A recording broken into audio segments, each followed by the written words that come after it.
Hello friends, welcome to YouTube channel the brainy Pathshala. मेरा नाम है शुभम और मेरे साथ अपन पढ़ रहे थे राजस्थान ज्योग्राफी। पिछले वीडियो में हमने बात करी थी राजस्थान के भौगोलिक विवरण के बारे में। तो राजस्थान का वर्गीकरण 4 भागों में किया गया था। उत्तर पश्चिमी का रेतीला मैदान, मध्यवर्ती पहाड़ी प्रदेश, पूर्वी मैदान और दक्षिण पूर्वी पठारी प्रदेश। इस वीडियो में हम बात करेंगे मध्यवर्ती पहाड़ी प्रदेश के बारे में। तो अरावली का जो क्षेत्र है राजस्थान के अंदर वो मध्यवर्ती पहाड़ी प्रदेश के अंतर्गत आता है। अरावली विश्व की सबसे प्राचीनता वलित पर्वतमाला है, जिसकी उत्पत्ति के समय इसकी औसत ऊंचाई थी 2700 मीटर, जो कि वायु अपर्दन के कारण अब इसकी औसत ऊंचाई 930 मीटर ही रह गई है।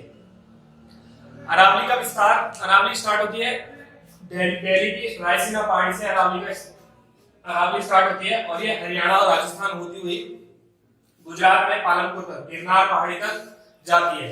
इसका जो विस्तार है वो नॉर्थ ईस्ट से लेकर साउथ वेस्ट तक है, मतलब यह उत्तर पूर्व से लेकर और दक्षिण पश्चिम तक इसका विस्तार है।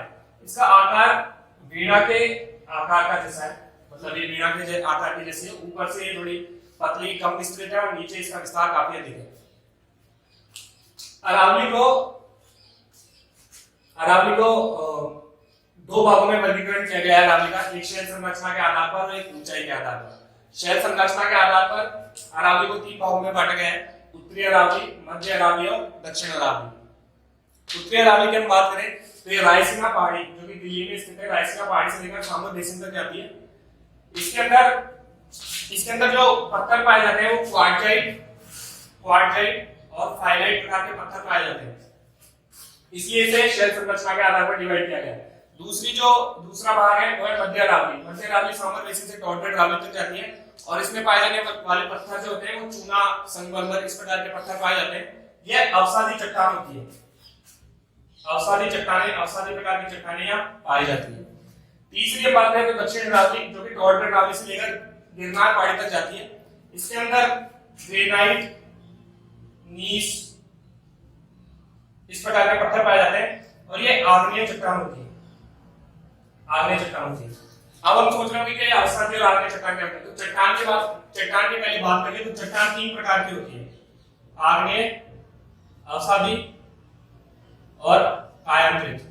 इसे इंग्लिश में कहते हैं इग्नियस, सेडिमेंट्री और मेटामॉर्फिक। आग्नेय चट्टान क्या होती है? आग्नेय चट्टान वे चट्टानें होती है जो ज्वालामुखी के लावा से बनती है। जैसे ज्वालामुखी जब फटता है तो उसका लावा कभी कभी बाहर निकल जाता है, कभी कभी अंदर भी रह जाता है। तो वो लावा जब ठंडा होकर चट्टान का रूप लेता है तो आग्नेय चट्टानों का निर्माण होता है। अवसादी चट्टानें वे चट्टानें होती हैं जो सड़े गले पेड़ पौधों या जीव जंतुओं के जीवाश्म बहुत सालों तक जमीन में दबे पड़े रहते हैं, उनसे इन तरीके की चट्टानों का निर्माण होता है। और कायांतरित वे चट्टानें होती है जो बहुत समय बाद अपना रूप परिवर्तन कर लेती है। मतलब जैसे कि फॉर एग्जांपल जैसे चूना पत्थर होता है। चूना पत्थर बहुत सालों तक जमीन में पड़ा रहने के बाद संगमरमर का रूप ले लेता है। ग्रेनाइट होता है, वो बहुत सालों तक जमीन में दबा रहता है, तो उसके बाद वो नीस का रूप ले लेता है। तो इस तरह की चट्टानें होती है, उसे कायांतरित चट्टानें कहते हैं। तो उत्तरी अरावली, इसके अंदर क्वार्टजाइट और फाइलाइट प्रकार के पत्थर पाए जाते हैं। मध्य अरावली अवसादी प्रकार की चट्टानें होती है, इसके अंदर चूना पत्थर और संगमरमर ये ऐसी चीजें पाई जाती हैं। और जो दक्षिण अरावली होती है, यहाँ ये आग्नेय प्रकार की चट्टानें होती है, ग्रेनाइट, नीस, इस तरीके के पत्थर पाए जाते हैं।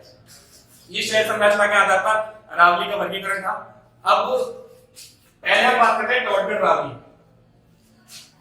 टॉर्टेड अरावली अगर हम मैप में देखेंगे राजस्थान के, तो टॉर्टेड अरावली हमें राजसमंद डिस्ट्रिक्ट में हमको नजर आएगा, लेकिन ये अजमेर द्वारा प्रशासित है। ये अजमेर की ही एक तहसील है। ऐसा क्यों है उसके बारे में हम जान लेते हैं। तो कर्नल जेम्स टॉड जब थे, उस समय जो मेवाड़ के महाराणा थे वो भीम सिंह थे। उन्होंने बोराड़वाड़ा का क्षेत्र कर्नल जेम्स टॉड को जागीर के रूप में दे दिया था। और फिर अजमेर पर अंग्रेजों का शासन आया था 1818 में, जिस समय जो ग्वालियर के शासक थे वहीं से ग्वालियर द्वारा अजमेर का प्रशासन कंट्रोल होता था। और उस समय वहां के राजा थे दौलत राव सिंधिया। उस समय अंग्रेजों ने अजमेर पर विजय प्राप्त की थी।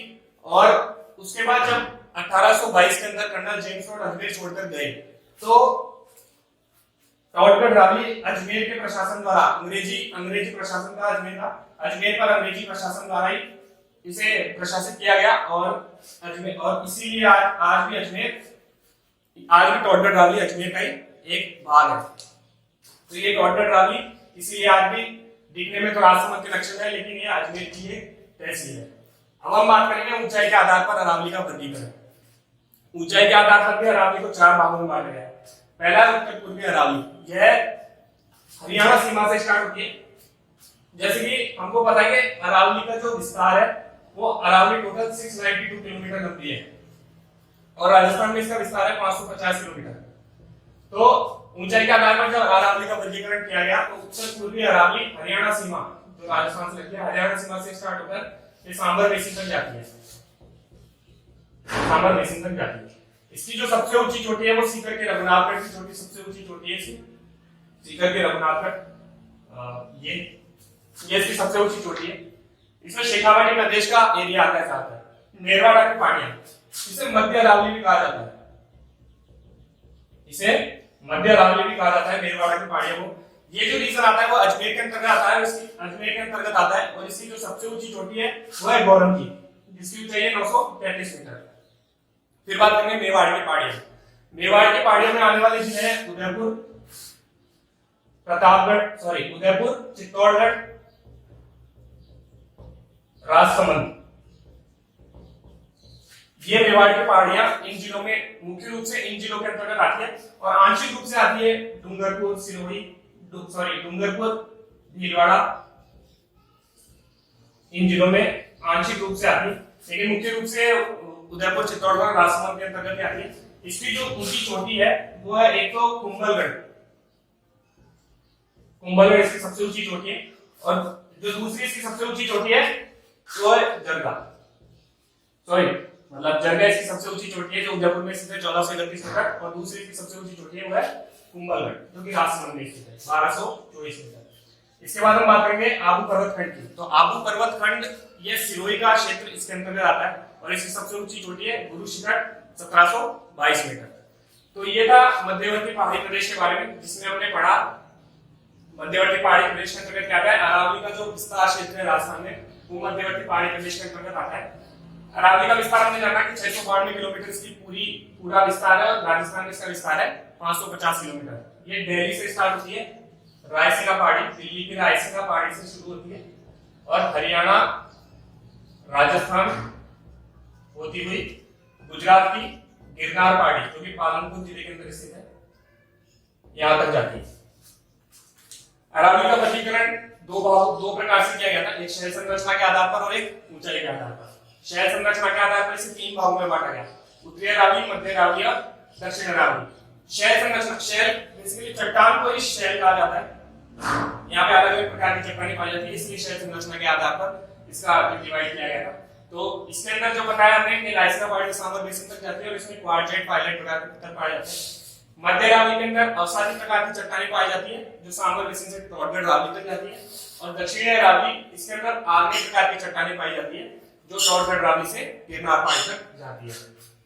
उसके बाद हमने बात करी ऊंचाई के आधार पर जो अरावली का विभाजन किया गया, मतलब ऊंचाई के आधार पर जो अरावली को बांटा गया वो थे 4 प्रकार से, उत्तर पूर्वी अरावली, मेवाड़ की पहाड़ियां और आबू पर्वत खंड। उत्तर पूर्वी अरावली में हमने बात करी कि इसमें कौन कौन से जिले आते हैं। इसमें जयपुर, अलवर, दौसा, सीकर, ये जिले इसके अंदर आते हैं, और इसकी सबसे ऊंची चोटी थी सीकर के अंदर रघुनाथगढ़ वाली। इसके अंदर मेरवाड़ की पहाड़ियों की हमने बात करी तो इसे मध्य अरावली कहा जाता है। इसकी सबसे ऊंची चोटी थी, ये अजमेर के अंदर विस्तृत है, इसकी सबसे ऊंची चोटी थी गोरम जी।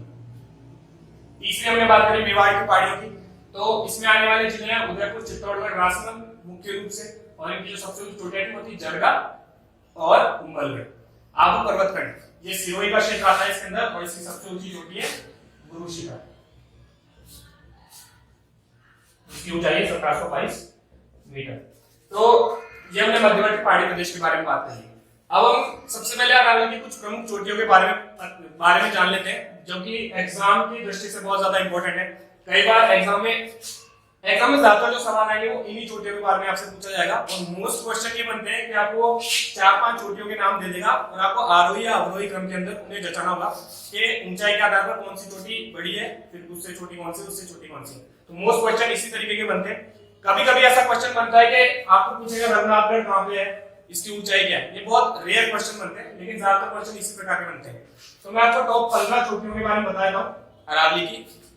आप इसे याद रखिए, आप चाहे तो इससे आगे भी पढ़ सकते हैं, वो आपको या तो मैं अगले वीडियोस में बता दूंगा या आप खुद भी इससे, वैसे ज्यादा इससे आगे तक का पूछा नहीं जाता है, आपका आंसर आपको इन 15 को याद करने में मिल जाएगा। पहले हम बात करते हैं गुरु शिखर की। गुरु शिखर अरावली की सबसे ऊंची चोटी है जो कि सिरोही में स्थित है और इसकी ऊंचाई है 1722 मीटर। उसके बाद है शेर, शेर भी सिरोही में स्थित है और उसकी ऊंचाई है 1597 मीटर। फिर बात करते हैं दिलवाड़ा की। तो दिलवाड़ा इसकी तीसरी सबसे ऊंची चोटी है जो सिरोही में स्थित है और इसकी ऊंचाई है 1442 मीटर। फिर चौथे नंबर की जो इसकी सबसे ऊंची चोटी है वो है जरगा जो उदयपुर में स्थित है और इसकी ऊंचाई है 1431 मीटर। फिफ्थ इसकी जो सबसे ऊंची चोटी है वो है अचलगढ़ जो सिरोही में स्थित है और 1380 मीटर इसकी ऊंचाई है। उसके बाद ये तीन चोटियां जो थी, चार ये सिरोही में स्थित थी, एक उदयपुर में स्थित थी। अब जो इसकी छठी सबसे बड़ी ऊंची चोटी है वो राजसमंद में स्थित है, ये कुंभलगढ़ है और इसकी ऊंचाई है 1224 मीटर। फिर धोनिया डूंगर जो उदयपुर में स्थित है, इसकी ऊंचाई 1183 मीटर। रघुनाथगढ़ सीकर में स्थित है और जो उत्तर पूर्वी अरावली की भी सबसे ऊंची चोटी है वो कहां है, उसकी ऊंचाई लंबाई कितनी, सॉरी ऊंचाई कितनी है, 1053 मीटर।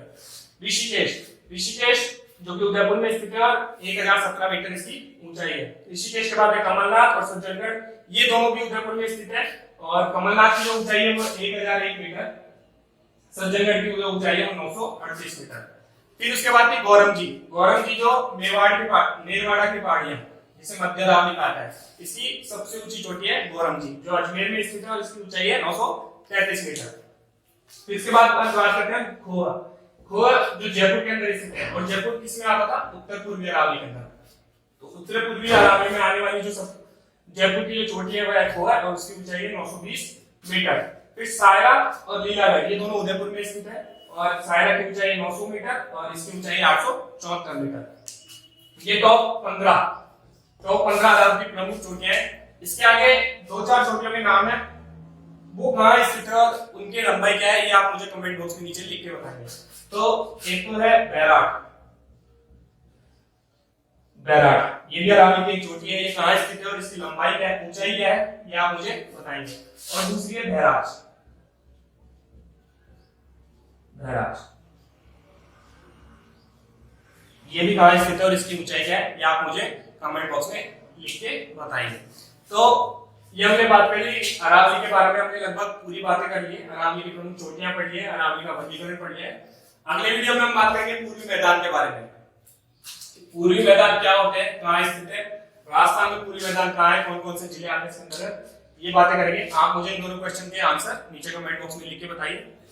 तो आज के लिए बस इतना ही। अगर आपको हमारा वीडियो पसंद आया तो प्लीज लाइक कीजिए, शेयर कीजिए और आगे से कमेंट कीजिए, आगे से आगे इसको अपने दोस्तों तक पहुंचाइए, दोस्तों और जो भी स्टूडेंट है उन सब तक पहुंचाइए और इसे सब्सक्राइब कीजिए चैनल को ताकि हमको पता चल सके कि आपको हमारी वीडियो पसंद आ रहे हैं। तो हम और से और वीडियो बनाएंगे और बेल आइकन पर प्रेस कीजिए ताकि हमारे आने वाली वीडियो की अपडेट आपको मिलती जाए।